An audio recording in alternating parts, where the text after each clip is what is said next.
ਸਰੋਤਿਆਂ ਨੂੰ ਪਿਆਰ ਸਤਿਕਾਰ ਸਹਿਤ ਨਿੱਘੀ ਜਿਹੀ ਸਤਿ ਸ੍ਰੀ ਅਕਾਲ। ਸਭ ਨੂੰ ਜੀ ਨੂੰ ਆਖਦੇ ਹਾਂ ਸੁਧ ਪ੍ਰੋਗਰਾਮ ਦੇ ਵਿੱਚ ਆਪ ਸਭ ਦਾ ਨਿੱਘਾ ਸਵਾਗਤ ਹੈ। ਪ੍ਰੋਗਰਾਮ ਲੈ ਕੇ ਹਾਜ਼ਰ ਹੋ ਚੁੱਕੇ ਹਾਂ ਜੀ। ਇਸ ਟਾਈਮ ਖਬਰ ਤੇ ਨਜ਼ਰ। ਅੱਜ 30 ਦਸੰਬਰ ਦਿਨ ਹੈਗਾ ਜੀ, ਵੀਰਵਾਰ, ਤੇ ਮੇਰੇ ਨਾਲ ਜੁੜ ਚੁੱਕੇ ਨੇ ਮਿੰਟੂ ਗੁਰੂਸਰੀਆ ਜੀ ਮਲੋਟ ਸਟੂਡੀਓਜ਼ ਤੋਂ। ਮਿੰਟੂ ਜੀ ਨੂੰ ਸਵਾਗਤ ਹੈ, ਸਤਿ ਸ੍ਰੀ ਅਕਾਲ। ਸ਼ੁਕਰੀਆ ਜੀ, ਸਾਰਿਆਂ ਨੂੰ ਸਤਿ ਸ੍ਰੀ ਅਕਾਲ ਜੀ। ਸਾਡੇ ਅੱਜ ਦੇ ਪ੍ਰੋਗਰਾਮ ਖਬਰ ਤੇ ਨਜ਼ਰ ਨੂੰ ਸਪਾਂਸਰ ਕਰਦੇ ਨੇ ਖਾਲਸਾ ਇੰਸ਼ੋਰੈਂਸ ਏਜੰਸੀ, ਜਿਨ੍ਹਾਂ ਦੇ ਕੋਲੋਂ ਤੁਸੀਂ ਹਰ ਇੱਕ ਤਰੀਕੇ ਦੀ ਇੰਸ਼ੋਰੈਂਸ ਕਰਵਾ ਸਕਦੇ ਹੋ। ਇੰਸ਼ੋਰੈਂਸ ਬਾਰੇ ਪਤਾ ਕਰਨ ਲਈ ਕਾਲ ਕਰ ਸਕਦੇ ਹੋ number 408 272 2500 4082722500। Obama care recovered California health insurance ਦੀਆਂ ਲਾਸਟ ਡੇਟਸ ਜਿਹੜੀਆਂ ਉਹ ਚੱਲ ਰਹੀਆਂ, ਨਵੀਆਂ ਐਪਲੀਕੇਸ਼ਨਸ ਅਤੇ ਰੀਨਿਊਅਲਸ ਦੀਆਂ। ਤੁਰੰਤ ਹੀ ਆਪਣੀ ਹੈਲਥ ਇੰਸ਼ੋਰੈਂਸ ਦੇ ਲਈ ਇਹਨਾਂ ਦੇ ਨਾਲ ਸੰਪਰਕ ਕਰੋ 408 272 2500 ਦੇ ਉੱਤੇ। ਨਾਲ ਹੀ ਕ੍ਰਿਸ਼ਨ ਧਨੋਤਾ ਯੂਨੀਵਰਸਿਟੀ, ਬਲਜਿੰਦਰ ਸਿੰਘ ਨੇਜਰ ਵੁਡਲੈਂਡ, ਪਰਮਜੀਤ ਕੌਰ ਰੰਗੀ ਵੈਕਾਵਿਲ, ਜੀਐਨ ਟਾਇਰਾਂ ਲੂਬ ਵਾਲੇ, ਜਿਨ੍ਹਾਂ ਦੇ ਕੋਲੋਂ ਤੁਸੀਂ truck wash, oil change, brake ਦਾ ਕੰਮ ਕਰਵਾ ਸਕਦੇ ਹੋ। ਨਵੇਂ ਪੁਰਾਣੇ ਟਾਇਰ ਵਾਜਿਬ ਕੀਮਤਾਂ ਤੇ ਖਰੀਦ ਸਕਦੇ ਹੋ। ਸੈਂਟਰਨਲਾ ਮੰਡੇਰਾ ਦੇ ਵਿੱਚ ਲੋਕੇਸ਼ਨ ਨੇ। ਕਾਲ ਕਰ ਸਕਦੇ ਹੋ ਨਿਮਾ ਸੋਤਾ 209 277 0113। West Coast Truck Driving School Fresno, ਜਿਹੜੇ ਕਿ ਤੁਹਾਨੂੰ ਟਰੱਕ ਚਲਾਉਣ ਦੀ ਸਿਖਲਾਈ ਵਧੀਆ ਢੰਗ ਦੇ ਨਾਲ ਦਿੰਦੇ ਹਨ। ਕਾਲ ਅਜੀਤ ਅਟਵਾਲ 559 374 4541। ਤੇ ਟੇਕਿਆਣਾ ਇਮੀਗ੍ਰੇਸ਼ਨ ਲਾ ਫਰਮ, ਇਮੀਗ੍ਰੇਸ਼ਨ ਦਾ ਹੋਵੇ ਕਿਸੇ ਵੀ ਤਰੀਕੇ ਦਾ ਕੰਮ, ਕਾਲ ਅਟਰਨੀ ਜੀ ਟੇਕਿਆਣਾ 4159090503। ਇਹਨਾਂ ਸਾਰਿਆਂ ਦਾ ਬਹੁਤ ਬਹੁਤ ਧੰਨਵਾਦ। ਜੇਕਰ ਤੁਸੀਂ ਜਾਂ ਕੋਈ ਹੋਰ ਕਾਰੋਬਾਰ ਇਸ ਪ੍ਰੋਗਰਾਮ ਨੂੰ ਸਪਾਂਸਰ ਕਰਨਾ ਚਾਹੁੰਦੇ ਹੋ, ਸੰਪਰਕ ਕਰ ਸਕਦੇ ਹੋ ਨੰਬਰ 408 722 7698 ਦੇ ਉੱਤੇ। ਮਿੰਟੂ ਜੀ, ਗੱਲਬਾਤ ਦਾ ਸਿਲਸਿਲਾ ਕਰਦੇ ਜਾਈਏ ਸ਼ੁਰੂ। ਵਿਧਾਨ ਸਭਾ ਚੋਣਾਂ ਨੂੰ ਲੈ ਕੇ ਚੋਣ ਕਮਿਸ਼ਨ ਦਾ ਆਇਆ ਜੀ ਵੱਡਾ ਬਿਆਨ। ਹਾਂਜੀ ਹਾਂਜੀ, ਬਿਲਕੁਲ। ਅੱਜ ਦਾ ਇਹ ਸਭ ਤੋਂ ਵੱਡਾ ਬਿਆਨ ਹੈ, ਕਿਉਂਕਿ ਦੇਖੋ ਇੱਕ ਬਹਿਸ ਚੱਲ ਰਹੀ ਹੈ, ਓਮੀਕਰੋਨ ਦਾ ਡਰ ਆ। ਅੱਜ ਵੈਸੇ ਇੰਡੀਆ ਦੇ ਵਿੱਚ ਕਹਿੰਦੇ ਕਿ ਪਹਿਲੀ ਡੈਥ ਵੀ ਹੋਈ ਹੈ। ਡੈਥ ਮੇਰੇ ਖਿਆਲ ਦੇ ਨਾਲ 24 ਤਰੀਕ ਦੀ ਹੋਈ ਹੈ, ਤੇ ਕਹਿੰਦੇ ਕਿ ਰਿਪੋਰਟ ਅੱਜ ਆਈ ਆ ਇਹ ਪਹਿਲੀ ਡੈਥ ਹੋਈ ਹੈ ਓਮੀਕਰੋਨ ਦੇ ਨਾਲ ਜੀ। ਅੱਛਾ, ਉਸ ਤੋਂ ਬਾਅਦ ਇੱਕ ਬੜੀ ਵੱਡੀ ਚਰਚਾ ਚੱਲ ਰਹੀ ਸੀਗੀ, ਕਿਉਂਕਿ ਇਲਾਹਾਬਾਦ ਹਾਈ ਕੋਰਟ ਨੇ ਕਹਿਤਾ ਕਿ ਭਾਈ ਜੇ ਤੁਸੀਂ ਟਾਲ ਸਕਦੇ ਹੋ ਇਲੈਕਸ਼ਨ ਤੇ ਟਾਲ ਦਿਓ। ਪ੍ਰਾਈਮ ਮਿਨਿਸਟਰ ਨੂੰ ਉਹਨਾਂ ਨੇ ਅਪੀਲ ਕੀਤੀ ਸੀਗੀ, ਤਾਂ ਉਸ ਤੋਂ ਬਾਅਦ ਇਹ ਬਹੁਤ ਵੱਡੀ ਬਹਿਸ ਜਿਹੜੀ ਸੀਗੀ। ਤਾਂ ਖੈਰ ਇਹਨਾਂ ਨੇ ਕਿਹਾ ਸੀਗਾ ਕਿ ਨਹੀਂ, ਇਲੈਕਸ਼ਨ ਨਹੀਂ ਟਾਲਾਂਗੇ, ਇਹ ਸਾਫ਼ ਕਰ ਦਿੱਤਾ ਸੀਗਾ। ਪਰ ਅੱਜ ਬਕਾਇਦਾ ਇਹਨਾਂ ਨੇ ਪ੍ਰੈਸ ਕਾਨਫਰੰਸ ਫੇਰ ਕੀਤੀ ਹੈ। ਇਹਨਾਂ ਨੇ ਜਿਹੜੀ ਗੱਲ ਕਹੀ ਹੈ, ਇਹਨਾਂ ਨੇ ਕਿਹਾ ਕਿ ਅਸੀਂ ਸਾਰੀਆਂ ਯੂਪੀ ਦੀਆਂ ਪਾਰਟੀਆਂ ਦੇ ਨਾਲ ਗੱਲਬਾਤ ਕੀਤੀ ਹੈ। ਉਹ ਸਾਰੀਆਂ ਦੀਆਂ ਸਾਰੀਆਂ, ਮਤਲਬ ਕਿ ਸਮੁੱਚੀਆਂ ਪਾਰਟੀਆਂ ਜਿੰਨੀਆਂ ਵੀ ਹੈਗੀਆਂ, ਤਮਾਮ ਪਾਰਟੀਆਂ ਉਹ ਇਸ ਗੱਲ ਤੇ ਐਗਰੀ ਕਰਦੀਆਂ ਨੇ ਕਿ ਭਾਈ ਇਲੈਕਸ਼ਨ ਹੋਣੇ ਚਾਹੀਦੇ। ਤਾਂ ਜਦ ਇਲੈਕਸ਼ਨ ਉਹ ਮੰਗ ਰਹੇ ਨੇ, ਤਾਂ ਅਸੀਂ ਇਲੈਕਸ਼ਨ ਨਹੀਂ ਟਾਲ ਸਕਦੇ। ਤਾਂ ਉਹਨਾਂ ਨੇ ਕਿਹਾ ਕਿ ਸੂਬੇ ਵਿੱਚ ਅੰਤਮ ਵੋਟਰ ਸੂਚੀ ਜਿਹੜੀ ਹੈ ਉਹ 5 ਜਨਵਰੀ ਤੋਂ ਬਾਅਦ ਆਏਗੀ। ਇਹਦਾ ਮਤਲਬ ਇਹ ਸਾਫ਼ ਹੈ ਕਿ 5 ਜਨਵਰੀ ਨੂੰ ਅੰਤਮ ਵੋਟਰ ਸੂਚੀ ਆਏਗੀ, ਲਾਸਟ ਵੋਟਰ ਸੂਚੀ ਆਏਗੀ, ਤੇ ਨਾਲ ਦੀ ਨਾਲ ਹੀ ਮੇਰੇ ਖਿਆਲ ਦੇ ਨਾਲ ਇਲੈਕਸ਼ਨ ਦਾ ਜਿਹੜਾ ਸਾਰਾ ਸ਼ੈਡਿਊਲ ਆ ਉਹ ਵੀ ਅਨਾਉਂਸ ਹੋ ਜਾਏਗਾ। ਸੋ ਸਾਫ਼ ਆ ਕਿ ਇਹ ਇਲੈਕਸ਼ਨ ਜਿਹੜੇ ਆ ਉਹ ਰੱਦ ਨਹੀਂ ਹੋਣਗੇ। ਔਰ ਦੂਸਰੇ ਪਾਸੇ ਇਹਨਾਂ ਨੇ ਇਹ ਵੀ ਗੱਲ ਕਹੀ ਆ ਕਿ ਬਜ਼ੁਰਗਾਂ ਨੂੰ ਜਾਂ ਅੰਗਹੀਣਾਂ ਵਾਸਤੇ ਅਸੀਂ ਇੱਕ ਵੱਖਰੀ ਕਿਸਮ ਦੀ ਪ੍ਰਣਾਲੀ ਦੇਵਾਂਗੇ। ਮਤਲਬ ਕਿ ਚੋਣ ਕਮਿਸ਼ਨ ਖੁਦ ਉਹਨਾਂ ਤੱਕ ਪਹੁੰਚੇਗਾ, ਪਰ ਇਹਦੀ ਵਿਆਖਿਆ ਨਹੀਂ ਕੀਤੀ ਗਈ। ਇਸ ਚੀਜ਼ ਨੂੰ ਖੁੱਲ ਕੇ ਨਹੀਂ ਦੱਸਿਆ ਗਿਆ ਕਿ ਕਿਸ ਤਰ੍ਹਾਂ ਹੋਏਗਾ, ਕਿਸ ਤਰ੍ਹਾਂ ਇਹਨਾਂ ਦੇ ਅਧਿਕਾਰੀ ਵੋਟ ਵਾਸਤੇ ਜਾਣਗੇ ਜਾਂ ਕਿਸ ਤਰ੍ਹਾਂ ਦਾ ਸਿਸਟਮ ਹੋਏਗਾ। ਸੋ ਸਾਫ਼ ਆ ਇਸ ਗੱਲ ਦੀ ਤੇ ਕਹਿ ਲਓ ਕਿ ਇੱਕ ਤਰ੍ਹਾਂ ਨਾਲ ਤਸਦੀਕ ਹੋ ਚੁੱਕੀ ਆ ਕਿ ਇਹ ਇਲੈਕਸ਼ਨ ਹੋਣਗੇ। ਇਹਦੇ ਵਿੱਚ ਕੋਈ ਹੁਣ ਗੁੰਜਾਇਸ਼ ਨਹੀਂ ਹੈ ਸ਼ੱਕ ਦੀ ਕਿ ਭਾਈ ਇਲੈਕਸ਼ਨ ਜਿਹੜੇ ਟਾਲੇ ਜਾ ਸਕਦੇ ਆ, ਕਿਉਂਕਿ ਆਪਣੇ ਚੀਫ ਮਿਨਿਸਟਰ ਹੈ ਜਿਹੜੇ ਪੰਜਾਬ ਦੇ, ਉਹਨਾਂ ਨੇ ਕੱਲ ਕਿਹਾ ਸੀਗਾ, ਕੱਲ ਇਹਨਾਂ ਨੇ ਆਖਿਆ ਸੀਗਾ ਕਿ ਓਮੀਕਰੋਨ ਦੇ ਬਾਅਦ ਇਲੈਕਸ਼ਨ ਟਾਲੇ ਜਾ ਸਕਦੇ ਆ। ਪਰ ਸ਼ਾਇਦ ਇਹੀ ਇੱਕ ਦਬਾਅ ਹੈ। ਵੈਸੇ ਦੇਖੋ, ਹਮੇਸ਼ਾ ਆਪਾਂ ਦੇਖਿਆ ਕਿ ਸਰਕਾਰ ਕਸੂਤੀ ਫਸ ਜਾਂਦੀ ਹੁੰਦੀ ਹੈ। ਇਸ ਤਰ੍ਹਾਂ ਦੀਆਂ ਜਿਹੜੀਆਂ ਆਟੋਨੋਮ ਬੋਡੀਜ਼ ਨੇ ਉਹ ਵੀ ਕਈ ਵਾਰ ਫਸ ਜਾਂਦੀਆਂ, ਜਿਵੇਂ ਮਸਲਨ ਬੰਗਾਲ ਦਾ ਇਲੈਕਸ਼ਨ ਸੀਗਾ, ਤੇ ਉਸ ਤੋਂ ਬਾਅਦ ਜਿਸ ਤਰ੍ਹਾਂ ਯੂਪੀ ਦੇ ਵਿੱਚ ਕਰੋਨਾ ਫੈਲਿਆ ਸੀ ਸੈਕੰਡ ਵੇਵ ਦੇ ਵਿੱਚ, ਤਾਂ ਬੜੀਆਂ ਟਿੱਪਣੀਆਂ ਤਲਖ ਹੋਈਆਂ ਸਨ। ਹਾਈ ਕੋਰਟ ਨੇ ਤੇ ਇੱਥੋਂ ਤੱਕ ਕਹਿ ਦਿੱਤਾ ਸੀਗਾ ਕਿ ਕਿਉਂ ਨਾ ਤੁਹਾਡੇ ਤੇ ਕਤਲ ਦਾ ਮੁਕੱਦਮਾ ਦਰਜ ਕੀਤਾ ਜਾਵੇ ਇਹਨਾਂ ਤੇ, ਚੋਣ ਕਮਿਸ਼ਨ ਵਾਲਿਆਂ ਤੇ। ਸੋ ਇਹਨਾਂ ਨੂੰ ਕਹਿ ਲਓ ਕਿ ਦੋ ਧਾਰੀ ਤਲਵਾਰ ਤੇ ਤੁਰਨਾ ਪੈਂਦਾ। ਨੰਬਰ ਇੱਕ ਕਿ ਜੇ ਇਲੈਕਸ਼ਨ ਨਹੀਂ ਹੁੰਦਾ ਤੇ ਫਿਰ ਦੂਸਰੀ ਆਲੋਚਨਾ ਹੁੰਦੀ ਹੈ, ਕਿਉਂਕਿ ਜੇ ਫਿਰ ਸਾਡੇ ਵਰਗੇ ਨਹੀਂ ਇਹਨਾਂ ਨੂੰ ਹਿੱਲਣ ਦਿੰਦੇ ਕਿ ਭਾਈ ਜੋ ਅਸੀਂ ਸੁਣਦੇ ਪਏ ਆ ਕਿ ਹੌਲੀ ਹੌਲੀ ਨਰਿੰਦਰ ਮੋਦੀ ਇਸ ਮੁਲਕ ਨੂੰ ਇਲੈਕਸ਼ਨ ਤੋਂ ਮੁਕਤ ਹੀ ਕਰ ਦੇਣਾ ਚਾਹੁੰਦੇ ਆ, ਤੇ ਤੁਸੀਂ ਵੀ ਉਹਦਾ ਸਾਥ ਦੇ ਰਹੇ ਹੋ। ਇੱਕ ਪਾਸੇ ਤੇ ਦੂਸਰੇ ਪਾਸੇ ਮੰਨ ਲਓ ਜੇ ਇਲੈਕਸ਼ਨ ਨਹੀਂ ਟਾਲਦੇ ਤਾਂ ਫਿਰ ਜਿਹੜੇ ਇਸ ਬਿਮਾਰੀ ਤੋਂ ਬਹੁਤ ਜ਼ਿਆਦਾ ਭੈਭੀਤ ਨੇ, ਬਹੁਤ ਜ਼ਿਆਦਾ ਖੌਫਜ਼ਦਾ ਨੇ, ਬਹੁਤ ਜ਼ਿਆਦਾ ਫਿਕਰਮੰਦ ਕਹਿ ਲਓ ਆਪਦੀ ਸਿਹਤ ਪ੍ਰਤੀ, ਉਹ ਕਹਿੰਦੇ ਆ ਕਿ ਕੁਝ ਵੀ ਹੋਵੇ ਜਾਨ ਹੈ ਤੇ ਜਹਾਨ ਹੈ। ਹੁਣ ਜੇ ਇਹੀ ਗੱਲ ਹੈ ਜਾਨ ਹੈ ਤੇ ਜਹਾਨ ਹੈ ਜਿਹੜੀ ਗੱਲ ਕਹਿੰਦੇ ਆ, ਕਿ ਫਿਰ ਤਾਂ ਭਾਈ ਮੋਟਰਸਾਈਕਲ ਲੈ ਕੇ ਜਾਂ ਕਾਰ ਲੈ ਕੇ ਫਿਰ ਤੇ ਸਾਨੂੰ ਸੜਕ ਤੇ ਵੀ ਨਹੀਂ ਨਿਕਲਣਾ ਚਾਹੀਦਾ, ਕਿਉਂਕਿ ਇੰਡੀਆ 'ਚ ਪਤਾ ਨਹੀਂ ਪਿੱਛੋਂ ਆਉਂਦੇ ਜਾਂ ਅੱਗੋਂ ਆਉਂਦੇ ਕਿਸੇ ਸਿਰ ਫਿਰ ਇਹਨੇ ਠੋਕ ਦੇਣਾ। ਜੀ ਜਾਨ ਹੈ ਤੇ ਜਹਾਨ ਵਾਲਾ ਤਾਂ ਮੁਹਾਵਰਾ ਇੱਥੇ ਨਹੀਂ ਜੇ ਇੰਡੀਆ ਦੇ ਵਿੱਚ ਹੈਗਾ ਸਾਰਥਕ। ਖੈਰ ਜੋ ਵੀ ਹੈ, ਦੋਵੇਂ ਪਾਸੇ ਆਲੋਚਨਾ ਤੇ ਹੈ, ਇਹ ਤੇ ਮੰਨਣਾ ਪਏਗਾ। ਪਰ ਮੇਰੇ ਖਿਆਲ ਦੇ ਨਾਲ ਚੋਣ ਕਮਿਸ਼ਨ ਨੇ ਕਰੜੇ ਮਨ ਦੇ ਨਾਲ ਫੈਸਲਾ ਕਰ ਲਿਆ ਕਿ ਅੱਗੇ ਦੇਖੀ ਜਾਏਗੀ ਜੋ ਹੋਏਗੀ। ਸੋ ਪਹਿਲਾਂ ਆਪਾਂ ਗੇਅਰ ਪਾਈਏ, ਸ਼ੁਰੂਆਤ ਕਰੀਏ ਤੇ ਦੇਖਦੇ ਹਾਂ। ਵੈਸੇ ਫਰਵਰੀ ਦੇ ਵਿੱਚ ਕਹਿੰਦੇ ਕਿ ਪੀਕ ਆਉਣਾ ਇਹਦਾ, ਤੇ ਹੋ ਜੀ ਸਕਦਾ ਸੰਭਾਵਨਾ ਇਹ ਵੀ ਹੈ ਕਿ ਦੁਨੀਆ ਦੇ ਵਿੱਚ ਸ਼ਾਇਦ ਇਸ ਬਿਮਾਰੀ ਦੀ ਲਾਸਟ ਵੇਵ ਹੋਵੇ, ਤੇ ਕਹਿੰਦੇ ਕਿ ਫਰਵਰੀ 'ਚ ਪੀਕ ਆਉਣਾ ਨਾ। ਤੇ ਜੇ ਹੁਣ ਪੀਕ ਨੇ ਫਰਵਰੀ 'ਚ ਆਉਣਾ ਤੇ ਉਧਰ ਹੀ ਇਲੈਕਸ਼ਨ ਹੋਣਾ, ਉਸੇ ਡੇਟਾ ਦੇ ਵਿੱਚ ਹੀ ਇਹ ਸਾਰਾ ਕੰਮ ਚਾਮ ਹੋਏਗਾ ਕਿ ਲੀਡਰਾਂ ਨੂੰ ਰੋਕਿਆ ਜਾ ਸਕਦਾ। ਵੈਸੇ ਲੀਡਰ ਵੀ ਕਮਾਲ ਦੇ ਆ, ਉਧਰ ਅਰਵਿੰਦ ਕੇਜਰੀਵਾਲ ਰਾਤ ਦਾ ਕਰਫਿਊ ਠੋਕੀ ਫਿਰਦਾ ਜੇ ਜੀ ਕਿ ਰਾਤ ਨੂੰ ਕਰੋਨਾ ਖਬਰਦਾਰ ਤੁਹਾਂ ਬਾਹਰ ਨਹੀਂ ਜੇ ਨਿਕਲਣਾ। ਇੱਥੇ ਆ ਕੇ ਦਿਨ ਦੇ ਵਿੱਚ ਹੋ ਰਿਹਾ ਕਰੀ ਜਾਂਦਾ, ਇੱਥੇ ਕੋਈ ਕਰੋਨਾ ਦਾ ਡਰ ਨਹੀਂ ਹੈਗਾ ਜਾਂ ਇੱਥੇ ਤੇ ਲੋਕਾਂ ਨੂੰ ਮੌਤ ਨਹੀਂ ਹੁੰਦੀ। ਜੀ ਜੀ ਬਿਲਕੁਲ। ਇਹ ਤਾਂ ਆਪਾਂ ਹੁਣ ਆਮ ਹੀ ਜਿਹੜਾ ਉਹ ਦੇਖ ਰਹੇ ਹਾਂ, ਜਿਹਨੂੰ ਜਿੱਦਾਂ ਸੂਤ ਪੈਂਦਾ ਹੈ ਉਹ ਉਸੇ ਹਿਸਾਬ ਦੇ ਨਾਲ ਹੀ ਵਰਤ ਰਿਹਾ ਆ। ਅਗਲੀ ਮਿੰਟੂ ਜੀ ਗੱਲ ਕਰ ਲਈਏ ਕੇਜਰੀਵਾਲ ਦੀ। ਹੋਈ ਗੱਲ ਕਰਦੇ, ਚੰਡੀਗੜ੍ਹ 'ਚ ਸਾਥੀਆਂ ਨੂੰ ਸਹੁੰ ਚੁਕਾਈ, ਚੰਨੀ ਦੀ ਡਰਾਈਵਿੰਗ ਤੇ ਵੀ ਸਵਾਲ ਚੁੱਕੇ। ਦੇਖੋ ਸੌ ਦਾ ਜਿੱਥੋਂ ਤੱਕ ਸੰਬੰਧ ਆ, ਇਹ ਤੇ ਐਵੇਂ ਫਾਰਮੈਲਿਟੀਆਂ ਹੁੰਦੀਆਂ ਨੇ। ਵੈਸੇ ਗੱਲ ਜਿਹੜੀ ਹੈ ਉਹ ਇਹ ਆ ਕਿ ਇਹਨਾਂ ਦੇ ਜਿਹੜੇ ਕਾਉਂਸਲਰ ਨੇ ਉਹ 14 ਜਿਹੜੇ ਜਿੱਤੇ ਹੋਏ ਆ, ਕਿਤੇ ਨਾ ਕਿਤੇ ਆਪ ਨੂੰ ਡਰ ਆ ਕਿ ਸਾਡੀ ਮਿੱਟੀ ਪਲੀਤ ਨਾ ਕਰਵਾ ਦੇਣ, ਕਿਉਂਕਿ ਇਹਨਾਂ ਨੇ ਅੱਜ ਉੱਥੇ ਮਾਰਚ ਕੱਢਿਆ ਇੱਕ, ਕਾਫੀ ਵੈਸੇ ਘੱਟ ਸੀ, ਕਾਫੀ ਰੌਣਕ ਸੀ, ਐਸੀ ਗੱਲ ਨਹੀਂ ਹੈਗੀ। ਕਿਉਂਕਿ ਤੁਹਾਨੂੰ ਪਤਾ ਹੀ ਹੈ ਕਿ ਜਦੋਂ ਇਹੋ ਜਿਹੀ ਜਿੱਤ ਮਿਲਦੀ ਹੈ ਤੇ ਫਿਰ ਉਤਸ਼ਾਹ ਜਿਹੜਾ ਉਹ 7ਵੇਂ ਸਮਾਨ ਤੇ ਚਲੇ ਜਾਂਦਾ ਆ।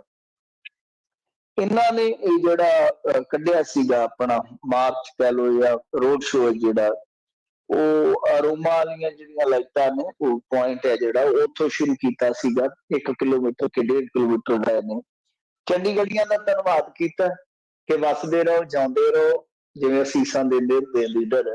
ਜੀ ਬੱਲੇ ਬੱਲੇ ਕਰਾ ਛੱਡੀ ਜੇ ਭਾਈ, ਨਜ਼ਾਰੇ ਲਿਆ ਦਿੱਤੇ ਜੇ, ਰੰਗ ਲਾ ਦਿੱਤੇ ਜੇ। ਅੱਛਾ, ਉਸ ਤੋਂ ਬਾਅਦ ਇੱਕ ਤੇ ਇਹ ਤਾਕੀਦ ਕੀਤੀ ਗਈ ਕਿ ਜੇ ਕਿਸੇ ਨੇ ਤੁਹਾਨੂੰ ਵੋਟ ਨਹੀਂ ਪਾਈ, ਮਸਲਨ ਭਾਜਪਾ ਨੂੰ ਵੋਟ ਪਾਈ ਹੈ, ਤੇ ਤੁਸੀਂ ਉਸ ਵੋਟਰ ਦਾ ਪਹਿਲ ਦੇ ਆਧਾਰ ਤੇ ਕੰਮ ਕਰਵਾਉਣਾ ਹੈ। ਇਹ ਤੁਸੀਂ ਨਹੀਂ ਕਰਵਾਇਆ ਤੇ ਦੇਖ ਲਿਓ। ਜੇ ਕਿਸੇ ਬੰਦੇ ਨੇ ਕਾਂਗਰਸੀ ਨੂੰ ਵੋਟ ਪਾਈ ਹੈ ਤਦ ਵੀ ਕਰਨਾ, ਪਰ ਜੇ ਕਿਸੇ ਕਾਂਗਰਸੀ ਨੇ ਭਾਜਪਾ ਨੂੰ ਪਾਈ ਹੈ ਤੇ ਤਦ ਵੀ ਕੰਮ ਕਰ ਦੇਣਾ, ਜਾਂ ਕਿਸੇ ਨੇ ਸਾਨੂੰ ਪਾਈ ਹੈ ਤਦ ਵੀ ਕੰਮ ਕਰਵਾਉਣਾ ਹੀ ਕਰਵਾਉਣਾ। ਮਤਲਬ ਕਿ ਹਰੇਕ ਬੰਦੇ ਦਾ ਕੰਮ ਹੋਣਾ ਚਾਹੀਦਾ। ਫਿਰ ਇੱਕ ਲਿਫਾਫਾ ਜਿਹਾ ਕੱਢ ਲਿਆ ਸੂ ਆਪਦੀ ਜੇਬ ਦੇ ਵਿੱਚੋਂ ਅਰਵਿੰਦ ਜੀ ਨੇ, ਕਹਿੰਦੇ ਚੱਕੋ ਮੇਰੇ ਮਗਰ ਮਗਰ ਬੋਲੋ, 100 ਚੱਕੋ। ਉਹ ਲੱਗ ਪਏ ਜਿਵੇਂ ਗਵਰਨਰ ਸੌਹਾਂ ਚੁਕਾਉਂਦਾ ਹੁੰਦਾ, ਤੁਹਾਨੂੰ ਪਤਾ ਹੈ ਉਹਦਾ ਸਮਾਨ ਆ ਗੱਲ। ਤੇ ਨਾਲ ਫਿਰ ਇਹ ਵੀ ਕਹਿ ਦਿੱਤਾ ਕਿ ਜੇ ਮੈਂ ਆਪਣੀ ਪਾਰਟੀ ਛੱਡਾਂ ਤੇ ਮੈਨੂੰ ਈਸ਼ਵਰ ਦੀ ਸਹੁੰ ਲੱਗੀ। ਮਤਲਬ ਕਿ ਕਸੂਤਾ ਫਸਾ ਦਿੱਤਾ ਕੌਂਸਲਰਾਂ ਨੂੰ, ਲੋਕਾਂ ਦੇ ਵਿਚਾਲੇ ਲਿਆ ਕੇ ਸਹੁੰ ਪਵਾ ਦਿੱਤੀ ਕਿ ਜੇ ਤੁਸੀਂ ਵਿਕੇ, ਜੇ ਤੁਸੀਂ ਭੱਜੇ ਤੇ ਫਿਰ ਵੇਖ ਲਓ ਲੋਕੀ ਆਪੇ ਨਵੇੜਾ ਕਰਨਗੇ। ਤੈਨੂੰ ਮਾੜਾ ਨਹੀਂ ਜ਼ੁਬਾਨ ਵਿੱਚੋਂ ਕਹਿਣਾ ਤੇ ਆਪੇ ਤੈਨੂੰ ਰੱਬ ਨਿਬੜੂ। ਉਹ ਗੱਲ ਆ। ਉਹ ਕਹਿੰਦੇ ਕਿ ਫਿਰ ਲੋਕ ਹੀ ਨਿਬੜਨਗੇ, ਫਿਰ ਰੱਬ ਹੀ ਨਿਬੜੇਗਾ ਤੁਹਾਡੇ ਦੇ ਨਾਲ। ਹੁਣ ਇਹ ਬੇਤਬਾਰੀ ਵੀ ਹੈ ਨਾ ਯਾਰ, ਅੱਜ ਕੱਲ ਉਹ ਦੇਖੋ ਚੰਟ ਕਿੱਡੇ ਆ, ਚਲਾਕ ਕਿੱਡੇ ਆ, ਐਵੇਂ ਮਤਲਬ ਕਿ ਇੱਧਰ ਉੱਧਰ ਦੀਆਂ ਮਾਰ ਕੇ। ਅਖੀਰ ਗੱਲ ਕੀ ਸੀ ਕਿ ਪਬਲਿਕ ਦੇ ਵਿੱਚ ਲਿਆ ਕੇ ਉਹਨਾਂ ਦੀ ਸਹੁੰ ਚੁਕਾਉਣੀ ਸੀ ਉਹਨਾਂ ਕਿ ਤੁਹਾਨੂੰ ਕਸਮ ਲੱਗੇ ਜੇ ਤੁਸੀਂ ਭੱਜਦਾ। ਮੇਨ ਗੱਲ ਤੇ ਆਹ ਹੀ ਸੀਗੀ।